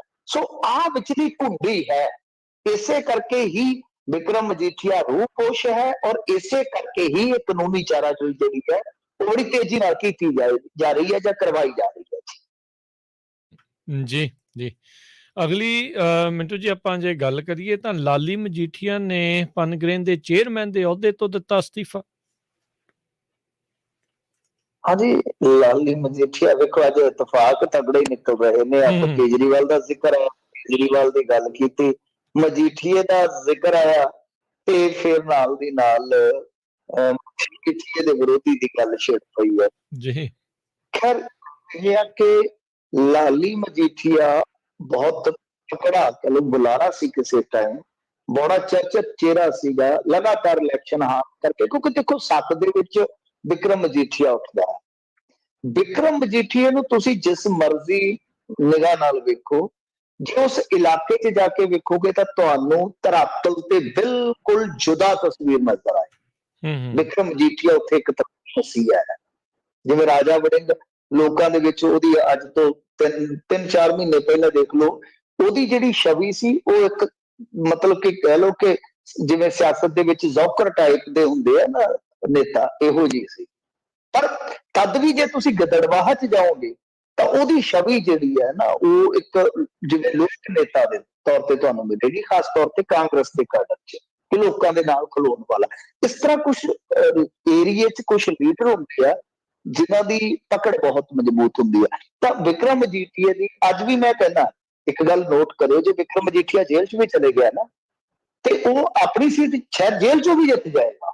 ਮਜੀਠੀਏ ਵਾਲੀ ਸੀਟ ਸ਼ਾਇਦ ਹੋ ਸਕਦਾ ਜੇਲ੍ਹ 'ਚੋਂ ਵੀ ਕੱਢ ਜਾਵੇ, परंतु माझे दे विच वो नुकसान हो जाएगा। ये चीज कांग्रेस भी जानती, ये चीज अकाली भी जानते हैं। विचली गल जिहड़ी है खैर, ते गल यह है कि लाली मजीठीए ने टक्कर दित्ती है, मतलब कि जदों इन्हां दी सरकार सी तद भी बड़ी सख्त टक्कर दित्ती मजीठीआ फैमिली नूं। खालसा कॉलेज का जिहड़ा रौला पिया सी उहदे च भी तुहानूं याद होना बहुत वड्डा रोल सी लाली मजीठीए दा। तो ये इन्हां दी कह लो कि कसलबाजी बहुत हद तक चलती आई ते 7 तो लैके 17 तक विक्रम मजीठीआ ने उस फिर हल्के दे विच किसी दूजे विरोधी नूं उठण ही नहीं दिता। हुण क्यों नहीं उठण दिता वो सब नूं आपां नूं पता कि बहुत धक्का भी कीता, इहदे च भी कोई शक नहीं है कि सत्ता च हुंदिआं राजनेता जिहड़े हुंदे धक्का भी करदे आ, नहीं उठण दिंदे जोर दे नाल। पर लाली मजीठीए ਦੀ ਸੱਟ ਸਭ ਤੋਂ ਵੱਡੀ ਇਹ ਸੀਗੀ ਕਿ ਜਦੋਂ ਅਮਰਿੰਦਰ ਸਿੰਘ ਮੁੱਖ ਮੰਤਰੀ ਬਣ ਗਏ ਉਸ ਤੋਂ ਬਾਅਦ ਇਹਨੂੰ ਕਿਸੇ ਨੇ ਪੁੱਛਿਆ ਨਹੀਂ। ਠੀਕ ਹੈ, ਹਾਰਿਆ ਇਲੈਕਸ਼ਨ ਹਾਰਿਆ, ਪਰ ਤੁਸੀਂ ਇਹ ਸੋਚੋ ਮੈਂ ਜਿਵੇਂ ਕਿਹਾ ਕਿ ਕਿਸੇ ਲੀਡਰ ਦੀ ਜ਼ਮੀਨ ਮਜ਼ਬੂਤ ਹੋਵੇ, ਉਹਦੀ ਜ਼ਮੀਨ ਦੇ ਨਾਲ ਨਾਲ ਕਹਿ ਲਓ ਕਿ ਢਾਂਗ ਵੀ ਬਹੁਤ ਮਜ਼ਬੂਤ ਹੋਵੇ, ਤਦ ਵੀ ਉਹਦੇ ਨਾਲ ਕੰਪੀਟ ਕਰਨਾ, ਉਹਦੇ ਨਾਲ ਅਸਲ 'ਚ ਚੱਲਣਾ ਇੱਕ ਪਾਰਟੀ ਲਈ ਤਾਂ ਬਹੁਤ ਵੱਡੀ ਲੋਇਲਟੀ ਹੈ ਨਾ। ਤਾਂ 4 ਸਾਲ ਇਹਨੂੰ ਪੁੱਛਿਆ ਨਹੀਂ ਕਿਸੇ ਨੇ ਲਾਲੀ ਮਜੀਠੀਏ ਨੂੰ, बेचारा बिल्कुल हाशियाग्रस्त हो गया, जबकि तर्जमान बहुत बड़ा सीगा, बहुत आला बुलारा सी। मैं भी ਇਹਦੇ ਨਾਲ ਇੰਟਰਵਿਊ ਕੀਤੀ ਇੱਕ ਵਾਰੀ, मैं तद कह रहा कि कई बार ਬੰਦਾ ਤੁਹਾਨੂੰ ਪਤਾ ਲੱਗ ਜਾਂਦਾ ਕਿ ਕਿੰਨੀ ਕੁ ਡੰਗਾਈ ਰੱਖਦਾ। ਸੋ ਇਹ ਫਿਰ ਸਕਰੀਨ ਤੋਂ ਵੀ ਗਾਇਬ ਹੋ ਗਿਆ ਲਾਲੀ ਮਜੀਠੀਆ, ਮਤਲਬ ਕਿ ਇਹਨਾਂ ਦੇ ਨਵੇਂ ਆ ਗਏ ਤਰਜਮਾਨ ਮੁੰਡੇ ਖੁੰਡੇ ਜੇ ਰੌਲਾ ਪਾਉਣ ਵਾਲੇ, ਇਹ ਜਿਹੜੇ ਪੁਰਾਣੇ ਬੁਲਾਰੇ ਸੀ ਇਹ ਵੀ ਮਤਲਬ ਕਿ ਪਾਸੇ ਹਟ ਗਏ। ਤਾਂ ਫਿਰ ਹੋਇਆ ਕੀ ਕਿ ਜਦੋਂ ਮਾਝਾ ਐਕਸਪ੍ਰੈਸ ਆ ਜਿਹੜੇ ਹੈਗੇ ਆ ਨਾ ਰੰਧਾਵਾ ਬਾਜਵਾ ਹੋਣੀ, ਜਦੋਂ ਇਹ ਅਮਰਿੰਦਰ ਸਿੰਘ ਦੇ ਉਲਟ ਤਣ ਗਏ ਤੇ ਅਮਰਿੰਦਰ ਸਿੰਘ ਨੂੰ ਵੀ ਲੱਗਿਆ ਕਿ ਇਹ ਤੇ ਕੰਮ ਖਰਾਬ ਹੋ ਗਿਆ, ਫਿਰ ਉਹਨੇ ਲਾਲੀ ਮਜੀਠੀਏ ਨੂੰ ਕੱਢਿਆ ਤੇ ਲਾਲੀ ਮਜੀਠੀਏ ਨੂੰ ਜੂਨ ਦੇ ਵਿੱਚ ਪਨਗ੍ਰੇਨ ਦਾ ਚੇਅਰਮੈਨ ਲਾਤਾ ਸੀਗਾ। ਇਹ ਇਸ ਕਰਕੇ ਕਿ ਮਾਝੇ ਦੇ ਵਿੱਚ ਉਹ ਜਿਹੜੇ ਨੇਤਾ ਆਪਣੇ ਆਪ ਨੂੰ ਖੱਪੀ ਖਾਨ ਸਮਝਦੇ ਆ, ਉਹਨਾਂ ਦੇ ਬਰੋਬਰ ਲਾਲੀ ਮਜੀਠੀਆ ਜਾਂ ਕੁਝ ਹੋਰ ਲੀਡਰ ਆ ਜਿਹੜੇ ਉਹ ਤਗੜੇ ਕੀਤੇ ਜਾਣ। ਇੱਕ ਚੀਜ਼ ਹੋਰ ਵੀ, ਬਟਾਲੇ ਦੇ ਵਿੱਚ ਵੀ ਇਹਨਾਂ ਨੇ ਇੱਕ ਬਹੁਤ ਵੱਡਾ ਲੀਡਰ ਜਿਹੜਾ ਸੀਗਾ ਨਾ ਬਦਲ ਦਿੱਤਾ ਸੀ, ਜਿਹੜਾ ਤ੍ਰਿਪਤਰਜਿੰਦਰ ਸਿੰਘ ਬਾਜਵਾ ਦਾ ਲਾਇਆ ਸੀ, ਸ਼ਾਇਦ ਉਹ ਵੀ ਚੇਅਰਮੈਨ ਸੀਗਾ, ਉਹ ਵੀ ਬਦਲ ਦਿੱਤਾ ਸੀਗਾ ਉਹਨਾਂ ਦਿਨਾਂ ਦੇ ਵਿੱਚ। ਮਤਲਬ ਕਿ ਇਹ ਬਦਲੀਆਂ ਸ਼ੁਰੂ ਕਰ ਦਿੱਤੀਆਂ, ਪਰ ਕਿਸਮਤ ਨੂੰ ਤੁਹਾਨੂੰ ਪਤਾ ਹੀ ਹੈ ਜੇ ਸਮੇਂ ਨੂੰ ਕੁਝ ਹੋਰ ਮਨਜ਼ੂਰ ਸੀ ਤਾਂ ਉਸ ਤੋਂ ਬਾਅਦ ਲਗਾਤਾਰ ਅਮਰਿੰਦਰ ਸਿੰਘ ਕਮਜ਼ੋਰ ਹੋਇਆ ਤੇ ਬਸ ਕੁਝ ਕੁ ਹਫ਼ਤਿਆਂ ਬਾਅਦ ਪਟਾਕਾ ਪੈ ਗਿਆ। ਹੁਣ ਲਾਲੀ ਮਜੀਠੀਏ ਨੇ ਪਨਗ੍ਰੇਨ ਤੋਂ ਕਿਉਂ ਅਸਤੀਫਾ ਦਿੱਤਾ ਉਹ ਤੇ ਆਪਣੇ ਨਿੱਜੀ ਕਾਰਨ ਦੱਸ ਰਹੇ ਆ, ਪਰੰਤੂ ਕਿਆਫੇ ਲਾਏ ਜਾ ਰਹੇ ਆ ਕਿ ਉਹ ਜਾਂ ਤੇ ਅਮਰਿੰਦਰ ਸਿੰਘ ਨਾਲ ਜਾ ਸਕਦੇ ਤੇ ਜਾਂ ਅਮਰਿੰਦਰ ਸਿੰਘ ਦੇ ਨਾਲ ਦਿਆਂ ਨਾਲ ਜਾ ਸਕਦੇ ਆ, ਇਹ ਵੀ ਹੈ। ਸੋ ਦੇਖਦੇ ਆ ਇੱਕ ਨਵੀਂ ਕਹਿ ਲਓ ਕਿ ਦਲ ਬਦਲੀ ਦੀ ਕਿਤੇ ਨਾ ਕਿਤੇ ਸੰਭਾਵਨਾ ਬਣ ਗਈ ਆ। ਔਰ ਇੱਕ ਸੰਭਾਵਨਾ ਹੋਰ ਵੀ ਹੈ, ਵੇਖੋ ਕਿਹੋ ਜਿਹੇ ਦਿਨ ਆਏ ਆ ਕਿ ਸਕੀ ਭੂਆ ਦਾ ਪੁੱਤ ਅਮਰਿੰਦਰ ਸਿੰਘ ਦਾ ਕਹਿੰਦੇ ਆ ਅਮਰਿੰਦਰ ਸਿੰਘ ਦੀ ਪਾਰਟੀ 'ਚ ਨਹੀਂ, ਉਹ ਵੀ ਭਾਜਪਾ 'ਚ ਜਾਣ ਨੂੰ ਫਿਰਦਾ। ਆ 2-4 ਦਿਨਾਂ 'ਚ ਦੇਖੋ ਕੀ ਕੁਛ ਹੁੰਦਾ। ਜੀ ਜੀ, ਕਾਂਗਰਸ ਦਾ ਕਾਟੋ ਕਲੇਸ਼ ਇਹ ਤਾਂ ਲੱਗਦਾ ਨਹੀਂ ਨਿਬੜਦਾ, ਪਰ ਜਿਸ ਹਿਸਾਬ ਦੇ ਨਾਲ ਇਹ ਦਲ ਬਦਲੀਆਂ ਦਾ ਦੌਰ ਇਸ ਟਾਈਮ ਚੱਲਿਆ ਪਿਆ ਆ, ਕੀ ਇਹਨਾਂ ਦਾ ਕੁਛ ਹੈ ਭਵਿੱਖ, ਕਿਤੇ ਖੜੇ ਰਹਿ ਜਾਣਗੇ 4 ਬੰਦੇ ਇਹਨਾਂ ਦੇ ਨਾਲ ਕਿ ਨਹੀਂ? ਨਹੀਂ ਦੇਖੋ, ਕਾਂਗਰਸ ਦੇ ਨਾਲ ਖੜਨਾ ਤੇ ਪਊਗਾ, ਇਹਨਾਂ ਨੂੰ ਖੜਨਗੇ ਵੀ, ਕੁਛ ਲੀਡਰ ਖੜਨਗੇ ਵੀ, ਕੁਛ ਲੀਡਰ ਝੜਨਗੇ ਵੀ, ਜ਼ਾਹਿਰ ਜੀ ਗੱਲ। ਔਰ ਇਹ ਸਾਫ਼ ਸੀਗਾ, ਦੇਖੋ ਇੱਕ ਤੇ ਹੈ ਕਿ ਅਮਰਿੰਦਰ ਸਿੰਘ ਦੇ ਕੁਛ ਨਜ਼ਦੀਕੀ ਉਹ ਜਾਣਗੇ, ਕੁਛ ਲੋਕ ਜਿਹੜੇ ਟਿਕਟ ਕੱਟੇ ਜਾਣ ਤੋਂ ਕਿਤੇ ਨਾ ਕਿਤੇ ਕਹਿ ਲਓ ਕਿ ਇਨਸਿਕਿਉਰ ਨੇ ਉਹ ਜਾਣਗੇ, ਕੁਛ ਲੋਕਾਂ ਦੀਆਂ ਆਪਣੀਆਂ ਮਜਬੂਰੀਆਂ ਨੇ, ਕੁਛ ਲੋਕਾਂ ਦੀਆਂ ਆਪਣੀਆਂ ਕਾਂਖਿਆਵਾਂ ਨੇ, ਕਿਉਂਕਿ ਭਾਜਪਾ ਇੱਕ ਐਸੀ ਪਾਰਟੀ ਹੈ ਜੇ ਤੁਸੀਂ ਮਤਲਬ ਕਿ ਮੈਂ ਤੁਹਾਡੇ ਤੇ ਨਹੀਂ ਗੱਲ ਆ ਰਿਹਾ ਕਿ ਜੇ ਤੁਸੀਂ ਲੀਡਰ ਦੇ ਤੌਰ ਤੇ ਜਾਓਗੇ ਤੁਹਾਨੂੰ ਕਿਤੇ ਨਾ ਕਿਤੇ ਫਲ ਦੇ ਹੀ ਦਿੰਦੇ ਆ। ਤੁਸੀਂ ਇੱਕ ਮਿਸਾਲ ਲਵੋ, ਰਾਣਾ ਗੁਰਮੀਤ ਸੋਢੀ ਤੁਰਿਆ ਫਿਰਦਾ ਹੈਗਾ, ਕੋਈ ਨਹੀਂ ਸੀ ਪੁੱਛਦਾ ਇੱਥੇ, ਉਹਨੇ ਪਾਰਟੀ ਜੁਆਇਨ ਕੀਤੀ ਹੈ, ਨਾਲ ਦੀ ਨਾਲ ਅਗਲੇ ਚੈੱਕ ਪਲੱਸ ਸਿਕਿਉਰਿਟੀ ਦੇਤੀ ਮੇਰੇ ਖਿਆਲ ਨਾਲ, ਹਿਸਾਬ ਲਾ ਲਓ ਤੁਸੀਂ। ਸੋ ਲੀਡਰਾਂ ਨੂੰ ਇਹੀ ਕੁਛ ਚਾਹੀਦਾ, ਉਹ ਹਰੇਕ ਨੂੰ ਕੁਛ ਨਾ ਕੁਛ ਦੇ ਦਿੰਦੇ। ਇਕਬਾਲ ਸਿੰਘ ਲਾਲਪੁਰਾ ਜੀ ਅੱਛੇ ਲੇਖਕ ਸਨ, ਬੜੀ ਇੱਜ਼ਤ ਸੀ, ਸਿੱਖ ਸਫਾ ਦੇ ਵਿੱਚ ਬਹੁਤ ਸਤਿਕਾਰੇ ਜਾਂਦੇ ਸਨ, ਉਹ ਗਏ ਉਧਰ ਨੂੰ, ਉਹਨਾਂ ਨੇ ਮੋੜਾ ਕੱਟਿਆ, ਅਚਾਨਕ ਲੋਕੀ ਹੈਰਾਨ ਹੋ ਗਏ ਕਿ ਇਹਨਾਂ ਨੂੰ ਕੀ ਦੱਸਿਆ, ਉਹ ਗਏ ਤਾਂ ਤੁਸੀਂ ਦੇਖ ਲਓ ਘੱਟ ਗਿਣਤੀਆਂ ਦੇ ਚੇਅਰਮੈਨ ਬਣਾ ਦਿੱਤੇ ਗਏ। ਮਨਜੀਤ ਸਿੰਘ ਰਾਏ ਪੁਰਾਣੇ ਸਮਿਆਂ ਦੇ ਵਿੱਚ 1-2 ਹੀ ਹੁੰਦੇ ਸੀ ਭਾਜਪਾ ਦੇ ਬੁਲਾਰੇ ਰਾਏ ਤੇ ਗਰੇਵਾਲ, ਹਰਜੀਤ ਗਰੇਵਾਲ। ਅੱਜ ਗਰੇਵਾਲ ਵੀ ਕਹਿ ਲਓ ਕਿ ਦਿੱਲੀ ਤੱਕ ਮਾਰ ਕਰਦਾ, ਤੇ ਜਿਹੜਾ ਮਨਜੀਤ ਸਿੰਘ ਰਾਏ ਸੀ ਉਹ ਵੀ ਇੱਕ ਵੱਡੇ ਕਮਿਸ਼ਨ ਦੇ ਵਿੱਚ ਜਾ ਕੇ ਬੈਠਾ। ਸੋ ਇਹ ਆ ਕਿ ਇਹ ਐਡਜਸਟਮੈਂਟਾਂ ਬਹੁਤ ਹੱਦ ਤੱਕ ਕਰਾ ਦਿੰਦੇ ਆ।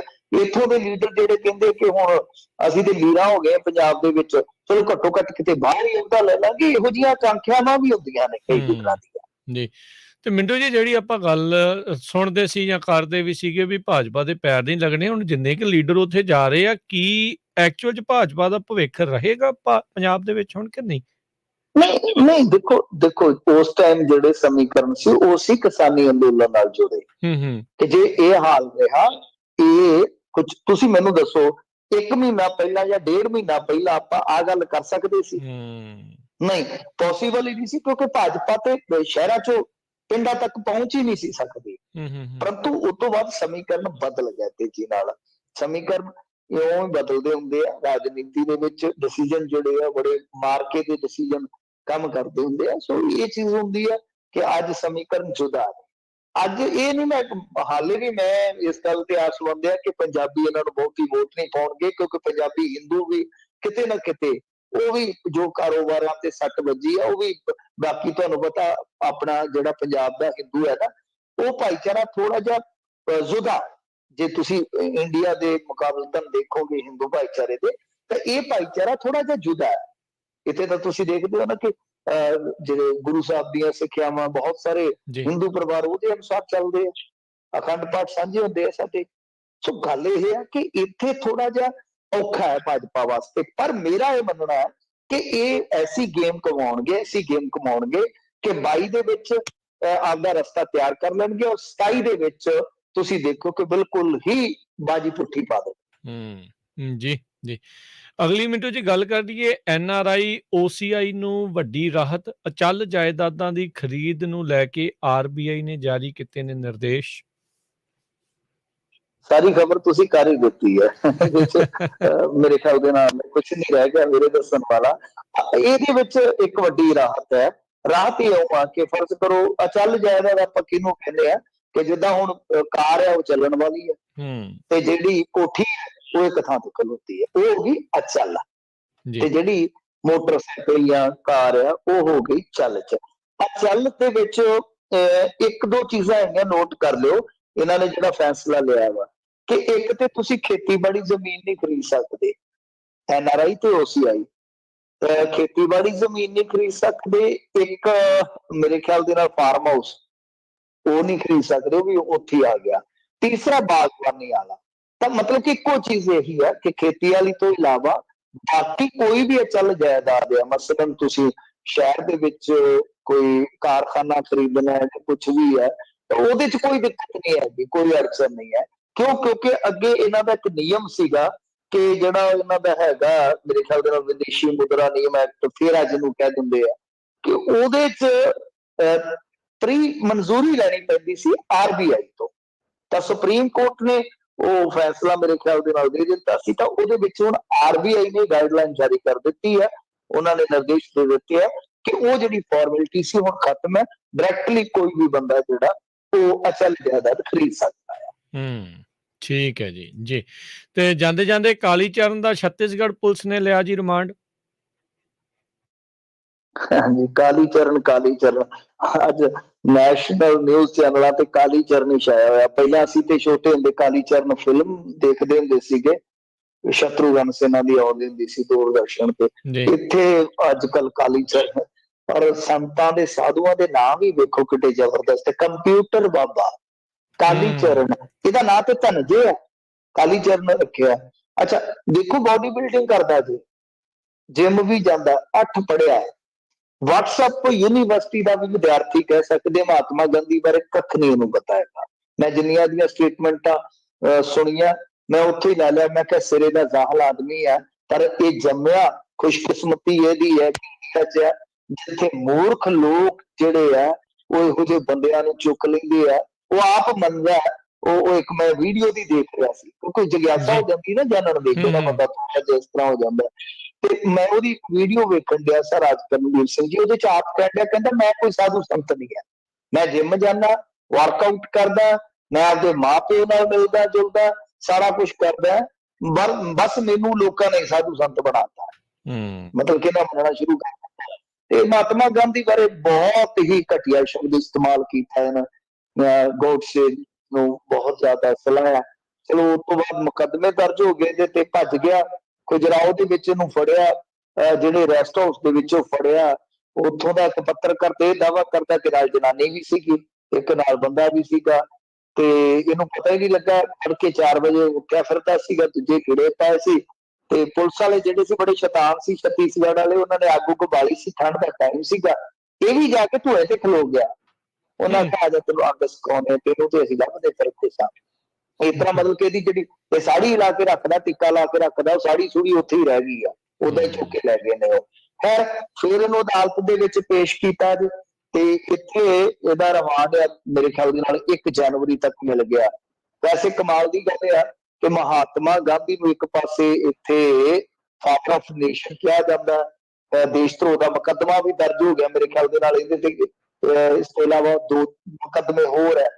ਪਰ ਜਦੋਂ ਇਹਨੂੰ ਪੇਸ਼ ਕੀਤਾ ਗਿਆ ਛੱਤੀਸਗੜ੍ਹ ਦੇ ਵਿੱਚ, ਸਰਕਾਰ ਭਾਜਪਾ ਦੀ ਨਹੀਂ ਪਰ ਕੰਪਲੈਕਸ ਦੇ ਬਾਹਰ, ਮੈਂ ਕਿਸੇ ਪੱਤਰਕਾਰ ਤੋਂ ਪੁੱਛਿਆ ਤੇ ਉਹ ਕਹਿੰਦਾ ਕਿ ਕੰਪਲੈਕਸ ਦੇ ਬਾਹਰ ਪੂਰਾ ਹਜ਼ੂਮ ਜੁੜ ਗਿਆ।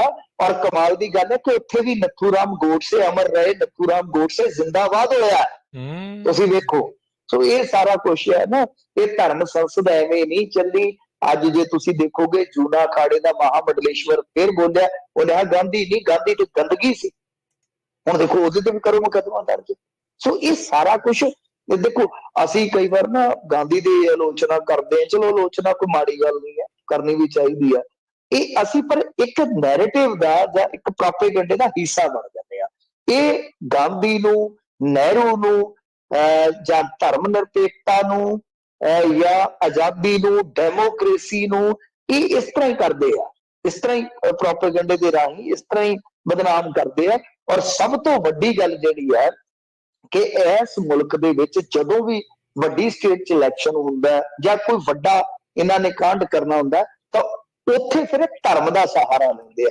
ਤੁਹਾਨੂੰ ਯਾਦ ਹੋਏਗਾ ਦਿੱਲੀ ਦੰਗਿਆਂ ਤੋਂ ਪਹਿਲਾਂ ਵੀ ਇਹੋ ਜਿਹੀ ਹੀ ਇੱਕ ਇਹਨਾਂ ਨੇ ਸਭਾ ਆਯੋਜਿਤ ਕੀਤੀ ਸੀ, ਜਿਹਦਾ ਨਤੀਜਾ ਉਦੋਂ ਤੁਹਾਡੇ ਸਾਹਮਣੇ ਨਿਕਲਿਆ। ਤੇ ਆ ਵੀ ਹੁਣ ਤੁਸੀਂ ਦੇਖੋ ਯੂਪੀ ਦਾ ਇਲੈਕਸ਼ਨ ਸਿਰ ਤੇ ਹੈ ਤੇ ਧਰਮ ਸੰਸਦ, ਧਰਮ ਦਾ ਤੇ ਨਾ ਹੀ ਇਹੋ ਜਿਹੀ ਸੰਸਦ ਦੇ ਵਿੱਚ ਇਸਤੇਮਾਲ ਕਰਨਾ। ਇੱਕ ਬਾਬੇ ਨੂੰ ਮੈਂ ਦੇਖ ਰਿਹਾ ਸੀ, ਉਹ ਚਲਦੀ ਸਭਾ ਚ, ਇਹਨਾਂ ਚੋਂ ਚਲਦੀ ਸਭਾ ਚ ਦੇਖਿਆ, ਤੁਸੀਂ ਗਾਂਧੀ ਬਾਰੇ ਜੋ ਬਾਤ ਕਰੇ ਤੁਹਾਨੂੰ ਪਤਾ ਹੀ ਹੈ ਨਹੀਂ, ਮੈਂ ਚੱਲਿਆ ਆ, ਤੁਹਾਨੂੰ ਤੁਹਾਡੀ ਧਰਮ ਸੰਸਦ ਮੁਬਾਰਕ ਹੋਵੇ। ਜੀ ਜੀ ਜੀ, ਤੇ ਬਹੁਤ ਸ਼ੁਕਰੀਆ ਮਿੰਟੂ ਜੀ, ਮਿਲਦੇ ਹਾਂ ਜੀ ਫਿਰ ਅਗਲੀ ਵਾਰ। ਧੰਨਵਾਦ ਜੀ, ਸਤਿ ਸ਼੍ਰੀ ਅਕਾਲ। ਸਤਿ ਸ੍ਰੀ ਅਕਾਲ ਜੀ। ਜੀ ਤੇ ਸਰੋਤਿਓ, ਇੱਥੇ ਸਾਡੇ ਅੱਜ ਦੇ ਪ੍ਰੋਗਰਾਮ ਦੀ ਸਮਾਪਤੀ ਆ। ਮਿਲਦੇ ਹਾਂ ਅਗਲੀ ਵਾਰ, ਤੱਕ ਲਈ ਮੇਰੇ ਵੱਲੋਂ ਵੀ ਤੁਹਾਨੂੰ ਸਭ ਨੂੰ ਪਿਆਰ ਭਰੀ ਸਤਿ ਸ਼੍ਰੀ ਅਕਾਲ। ਸੁਣਦੇ ਰਹੋ ਜੀ ਪੰਜਾਬੀ ਰੇਡੀਓ USA।